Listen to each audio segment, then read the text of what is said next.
is aimed towards preteens and teenagers, but I think could be enjoyed by all ages, really. I only read this once, and I don't remember much about it, except that I liked it. So it'll kind of be like reading it for the first time with you guys. So without further ado, let's get started.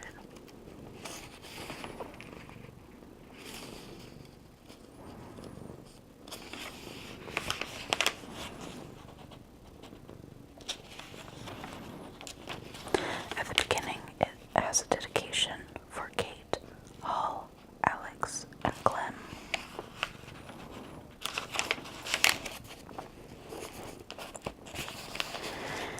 Chapter 1, Family Treasure. The day that Leo Sivak became the owner of the music box, his life changed forever. Leo didn't know this at the time. His heart didn't miss a beat as he took the box from his mother and put it on his desk. He had no idea what he was holding in his hands. He was pleased, of course. Who wouldn't be pleased to be the new owner of something that had been a family treasure for hundreds of years?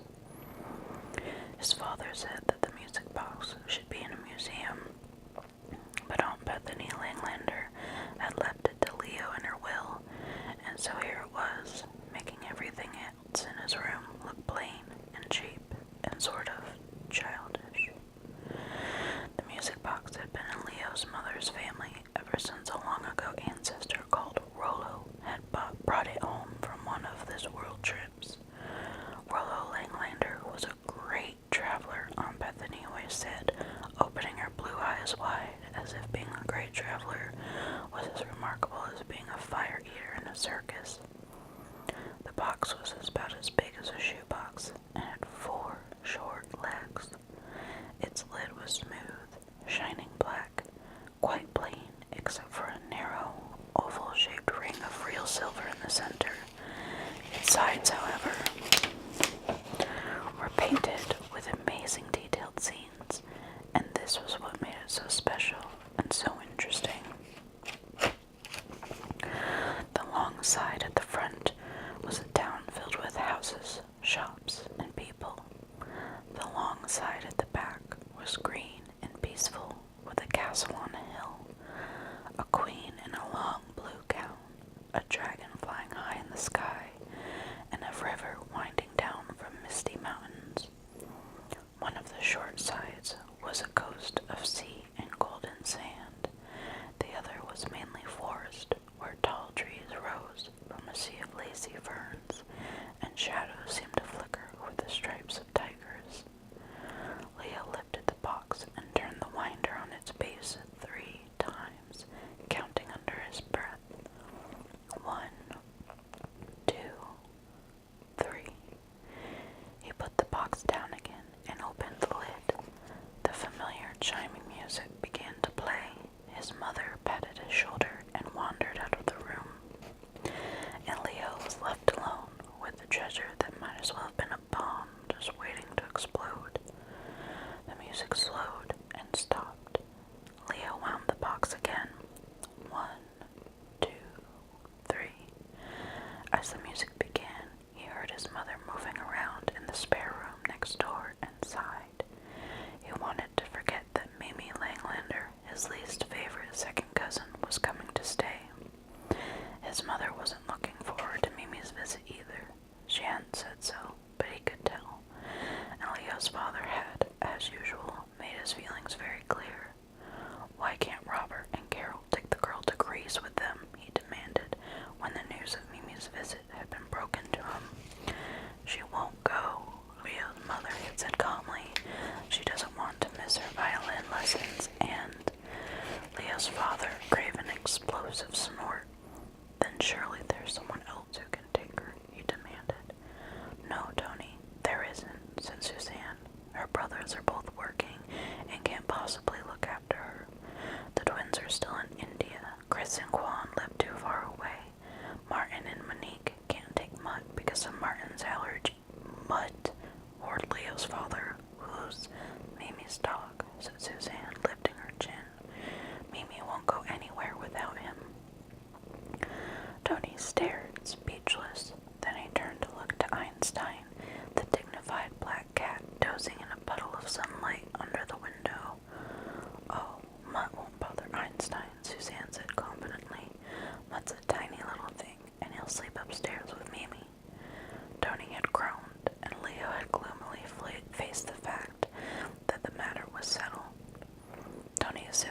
was a scientist.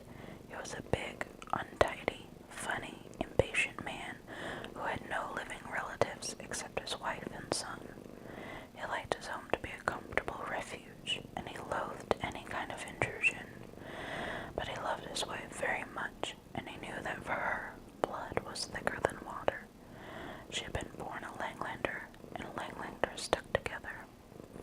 And if Mom hadn't been so determined, Leo thought later, wondering at the mysteries of fate, if Mom had caved and told Dad, okay, if it upsets you so much, we won't have Mimi after all, then maybe Aunt Bethany's music box would have kept it secret for another 80 years. Aunt Bethany, Leo's great Aunt Bethany, had been a plump, fuzzy old lady with faded blue eyes, soft, powdery cheeks, and crinkly white hair. She had looked the same for as long as Leo had known her, which was all his life. Aunt Bethany was the oldest living Langlander and lived in the old family home. Every year she gave an afternoon tea to which all of her nieces and nephews and their families, except children under 5 years old, were invited. Leo's mother went every year, but his father never did. Tony's flatly said that his marriage vows did include agreeing to be bored out of his mind. The afternoon teas were held in Aunt Bethany's front room, where a table covered with white lace cloth was always waiting.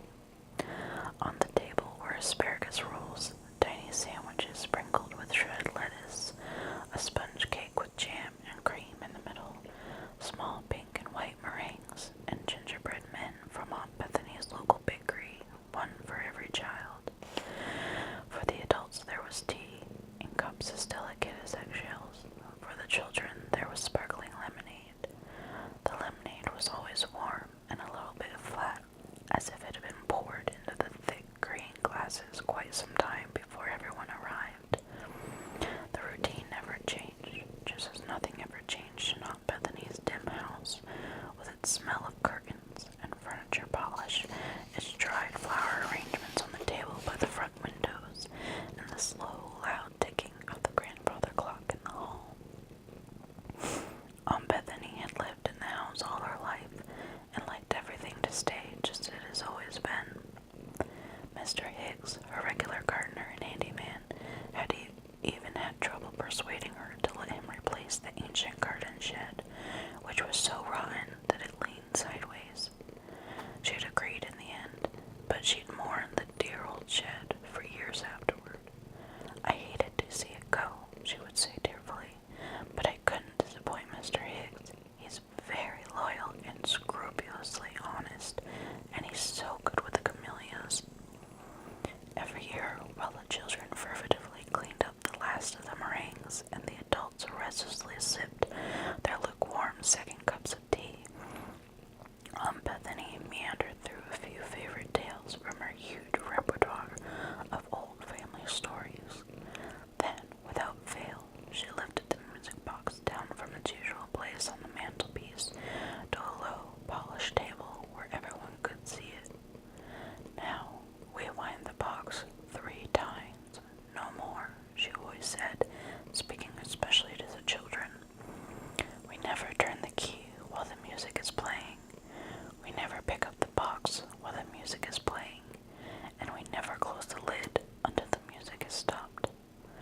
Then she'd lift the box, turn the key 3 times, put the box down again, and open the lid. The chiming music would begin, soft, sweet, and strange, and when Leo was little, it always looked to him as if the tiger shadows were moving and the painted people were dancing to the tune. Why can you only wind it 3 times? He remembered whispering to his mother the first time he went to one of Aunt Bethany's afternoon teas, the first time he saw the music box. I suppose it might break if it's wound too far, his mother whispered back. We wouldn't want that to happen, would we? And Leo had shaken his head solemnly. The little Mimi Langlander, who was also visiting Aunt Bethany for the first time that afternoon, had said in a loud, piercing voice, "How do you know that the 3 times is all you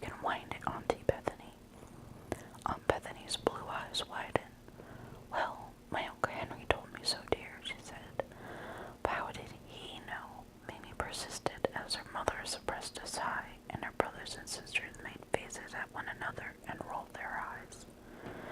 Well, I'm not flustered by this startling break in her usual routine. Aunt Bethany eyed Mimi nervously. Then she seemed to recover. Uncle Henry left the music box to me because he knew I'd take care of it, she said. He told me the rules.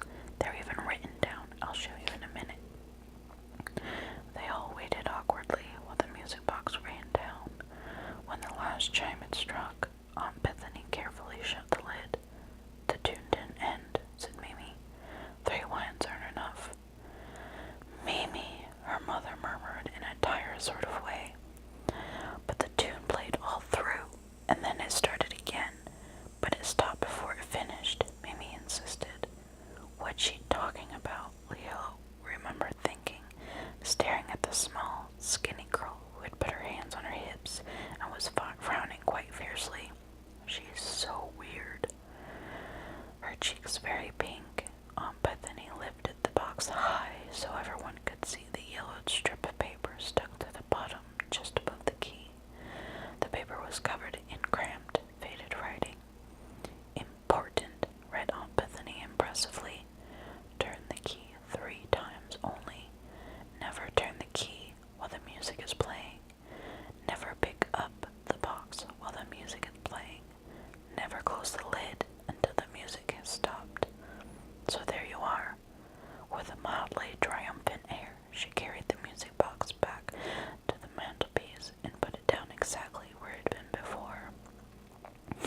Mimi looked mutinous, but before she could say anything else, her mother got up hurriedly and started saying they really had to go. Leo had seen Mimi Langlander a couple of times a year since then, whenever his mother's family got together. Though they were the same age, they hardly ever spoke to each other at these events. Mimi's brothers and twin sisters, who were all much older than she was, were very friendly, but Mimi herself just skulked at the edges of the crowd, looking superior and bored. Sometimes you'd even see her reading a book in a dim corner, her thin shoulders hunched, her knees drawn up to her sharp little chin. Mimi played the violin, Leo's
true gentleman, and Leo's the spitting image of him.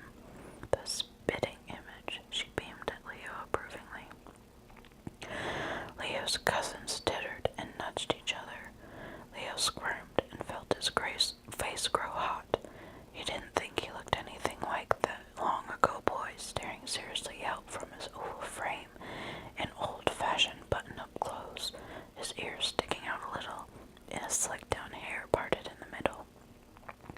He certainly hoped he didn't, but as usual, his mother murmured that perhaps there was a similarity, and Aunt Bethany insisted there was a strong likeness. "It's the eye," she said, "the steady, responsible eyes." Mimi Langlander gave harsh yell of laughter. Leo groaned softly, just thinking about it. Why did he have to look like poor old Uncle Henry, who'd obviously never had a moment's fun in his life? If he had to look like someone, why couldn't he look like handsome, charming Uncle George?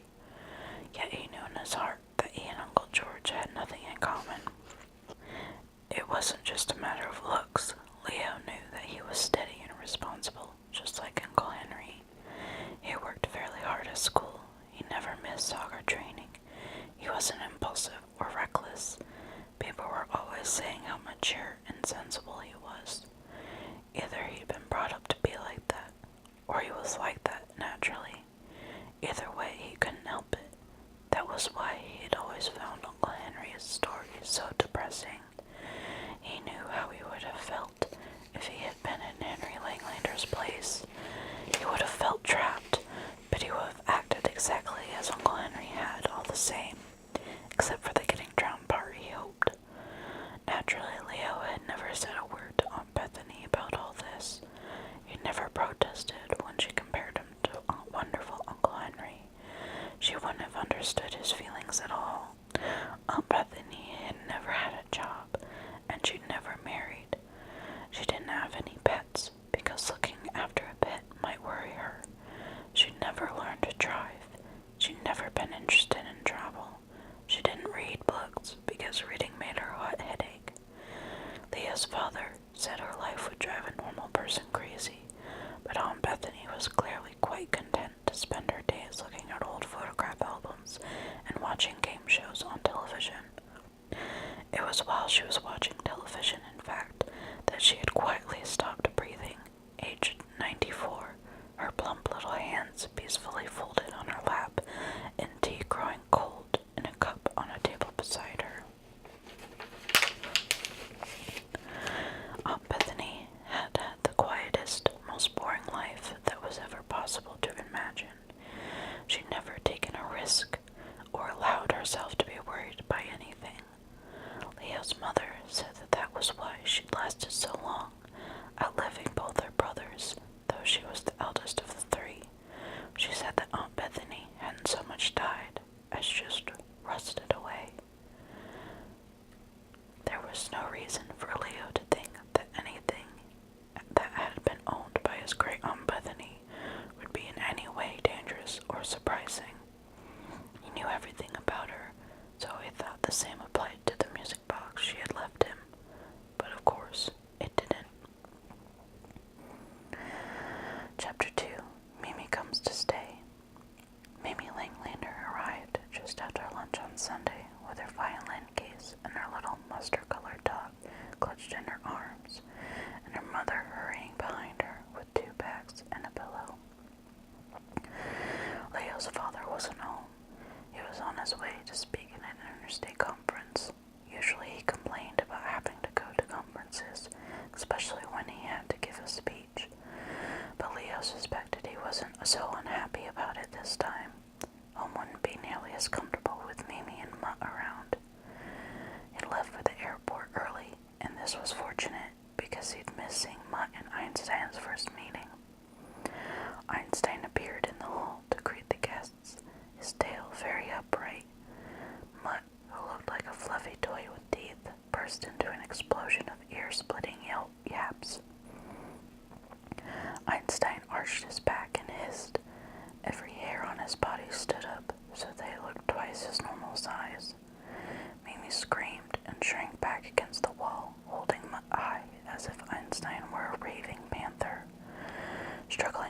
himself and fly into the attack, Mutt began to make high, hysterical gargling sounds that were apparently supposed to be growls. Leo, put Einstein in the kitchen, Suzanne ordered distractedly. Shut him in. I'm so sorry, Suzanne, Mimi's mother shouted over Mutt's yaps and snarls as Leo scooped up the outraged Einstein and backed away with him. I'm terribly sorry. This is so awkward for you. I do appreciate that. Mutt should have gone to a boarding kennel, but it was honestly just impossible with me. With things as they are, you know. She jerked her head in her daughter's direction and rolled her eyes helplessly. By this time, Mimi was visible to Leo only in flashes because Einstein's tail was thrashing in front of his eyes like a fluffy windshield wiper. Mimi was clutching her little dog tightly, her face absolutely rigid. She heard what Carol said, Leo thought. She saw Carol roll her eyes, but she doesn't even look upset. She must be used to it. And suddenly, unwillingly, he wondered what it would be like to have grown up used to your parents talking about you if you were a problem no normal person could solve. Mutt saw Leo and Einstein looking at him, and his yap suddenly doubled in volume. Mimi, Carol snapped, scarlet with embarrassment. This is ridiculous. He's your dog. Make him stop. He'll stop if you take that cat away, Mimi said flatly, and pressed her lips in a hard, straight line. Suddenly, furious, Leo turned on his heel and stomped towards the kitchen. Mutt went on yapping till Einstein was out of sight. Carol apologized some more. It wasn't the best start to a visit that was going to last a whole month. After she'd wearily given Suzanne a long list of things that Mimi wouldn't eat, a list of Mimi's appointments for the next month, and notes about all Mimi's allergies while Mimi stared silently at the huge, shabby sneakers that encased her feet, Carol went home to finish packing. Just before she left, she suddenly became tearful and hugged Mimi tightly, murmuring things about calling often and being back soon. Mimi, her face expressionless, said nothing except okay and yes, Mom. As soon as the car had driven away, she turned and went upstairs to her bedroom with Mutt still clutched in her arms. She climbed the stairs, her head high and her back very straight. Her legs looked pitifully thin, poking out of her pale pink shorts, which flapped hugely just above her knobby knees.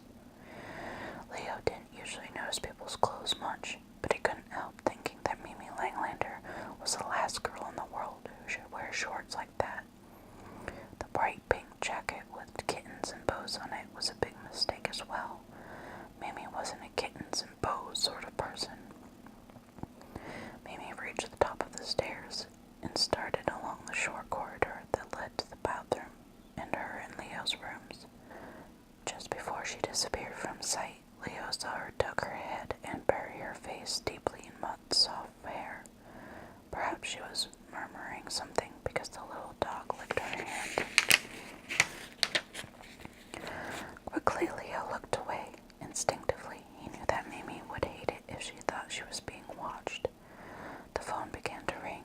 Einstein yowled and scratched at the kitchen door. Go up and talk to Mimi, Leo, Suzanne whispered distractedly, heading down the hall. Don't make a big thing of it, but see if you can make her feel better. The last thing Leo wanted to do was talk to Mimi Langlander. She was weird and stuck up, and her little talk was horrible. Besides, he knew that nothing he could say could make her feel better. She obviously didn't like him any more than he liked her. Then his conscience got the better of him. He thought how bad he would feel if his parents had just left him in a strange house with people he hardly knew. So on his way upstairs, he rehearsed a few things he might say as he passed Mimi's room on his way to his home. Something like, how's it going, or anything you need. They all sounded lame, so he was relieved to find that Mimi's door was shut. That was a clear sign that Mimi wanted to be left alone. He went on into his own room and sat down at his desk with the vague intention of finishing his math homework. He found himself staring at the music box instead. was beautifully made. Leo ran his fingers over the smoothness of its shining black lid. You wonder how long it would take to learn to make something that fit together so perfectly. He would have loved to try. He liked the idea of making things out of wood, though he didn't talk much about it. His father and mother were bored by the very idea. None of his friends were interested, and there were no woodworking classes at school. Leo saw that his fingers had made smudges on the lid's shining black surface. He wiped the marks away with a sleeve and turned his attention to the painted parts on the box. The little figures on the front of the box fascinated him. The more he looked, the more of them he could see. It was like looking at stars in the sky. You could see the biggest, brightest ones first, then gradually you became aware of the thousands, the millions of smaller, dimmer stars that studded the blackness beyond them. The front of the music box was like that. There were large figures in the foreground, men, women, and children walking down the cobbled main street, going in and out of shops and stopping at stalls. Beyond them were others, hundreds of others, many so tiny that Leo could hardly see them. The artist must have used a magnifying glass to paint them, he thought, squinting at the box. Then he remembered that he had a magnifying glass himself, a strong one, which his father had given him. He found it at the back of one of his desk drawers and peered through it at the box. Now he could see all sorts of details that he hadn't been able to see before. He could see the expressions on some of the distant people's faces. He could make out the goods on display in the shops. He could see cats sitting on windowsills. Leo shook his head in amazement, moving the magnifying glass slowly across the surface of the box. He couldn't imagine how long it must have taken to paint a scene as detailed as this. Months, maybe years, using a brush so fine that it could paint in the green eyes of a cat as small as a freckle. Maybe it had even been painted in layers, one layer on top of another and another. He was so absorbed that he jumped when his mother called his name and Mimi's, her voice echoing from the downstairs hallway. Leo left his room, went to the top of the stairs, and peered down. Suzanne looked frazzled. She'd thrown on her coat and was clutching the car keys and a large handbag. "Leo," she called as soon as she saw him. "That was your father on the phone. He got all the way to the airport and found he'd left his speech behind. Can you believe it?" Yes, Leo could believe it, easily. He grinned. "Are you going to take it to him?" he asked, walking down the stairs. "I have to," Suzanne said. "He gives the speech tomorrow, and the copy on his laptop's no good. He's worked on the hard copy by hand, written all over it, you know." Leo knew. He'd seen his father's speeches many times before. They were always covered with corrections. Sometimes whole paragraphs were crossed out, with arrows pointing to notes scribbled in the margins. "I'll just make it if I leave now," his mother said. She glanced at her reflection in the hall mirror and pushed rapidly at her hair, making no difference to it that Leo could see. "The back door's locked. Lock the front door after me. Where's Mimi?" "In her room," Leo said. "Don't worry, I'll tell her. I'll be back as soon as I can," Suzanne gabbled. "Now you be careful and nice to Mimi." "Don't worry," Leo repeated dutifully. "We'll be fine." He followed his mother to the door, but didn't wait to wave goodbye, because he knew from experience that she would prefer to see the door closed and hear it locked before she left. She heard the car start up and back out of the driveway as he began to walk up the stairs and back to his room. Suddenly, the house seemed extremely quiet. The door of the spare room was still shut. He debated whether to knock and tell Mimi that his mother had gone out. Then he decided against it. Almost certainly, Mimi had heard Suzanne shouting up the stairs and knew everything already. She just hadn't bothered to come out and say goodbye. Leo went back into his room, sat down at his desk, picked up the magnifying glass, and continued his examination of the music box. Soon he was fascinated once more. Everywhere he looked, there was something new to see. He was certain that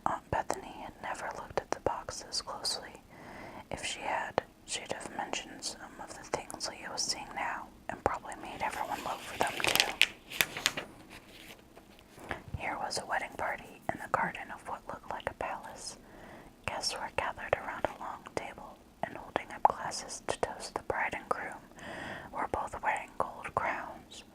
There was a house on fire, and firefighters were spraying the flames with hoses while other people ran to help with buckets of water. Leo turned the box and scanned the forest side. In fact, the forest only covered the bottom half of the scene. Above it was a brown road, thin as string, running from the front of the box to the back, where it ended at a little bridge. On the other side of the road was a winding river, surrounded at first by farms and tiny villages, then, closer to the bridge, by scattered clumps of trees. Leo looked with appreciation at the largest farm, at the red-roofed house and barn, the haystacks, windmill, orchard, and neat white fences. He was just about to turn the box again to look at the back when he noticed for the first time that narrow paths wound through the forest, and every now and again there was a cottage nestled in a tiny clearing. Wondering afresh at the artist's loving attention to detail, Leo peered closely at one of the cottages. It had a thatched roof, and red roses grew around its green-painted door. At the side, in the shade of an old apple tree, a young woman in a red dress sat on a tartan rug, playing with a black-haired baby. A man was stacking firewood nearby. He was looking over his shoulder and laughing as if something the woman had said. In the shadows of the trees beside him, there was something gray. Leo squinted at it. At first he thought it was a huge, shaggy dog. Then he realized that it was a crouching wolf. The wolf's hungry yellow eyes were fixed on the baby. Feeling suddenly sick, Leo put down the magnifying glass. The baby was in danger. The wolf was stalking it, waiting patiently for its chance to spring. The moment the father finished stacking the wood and went to do something else, the moment the mother turned her back, Leo felt strangely angry and betrayed. Why had the painter put a horrible thing, a tragedy waiting to happen, in a scene that should have been only pleasant and happy? Then he shook his head. I'm being stupid, he thought. A house fire isn't pleasant or happy. There are probably lots of things in the box that aren't. Bad things sometimes happen in real life, so the artist painted bad things as well as good ones to make the world he was painting seem as real as possible. But he still felt uneasy. Trying to put the memory of the wolf's hungry eyes out of his mind, he lifted the box and turned the key 3 times, then put the box down again and opened the lid. The familiar music began, sweet and strange. He pulled his math book toward him and began to work. Gradually the music slowed and finally stopped. He just picked the box up to wind it again when he heard a small sound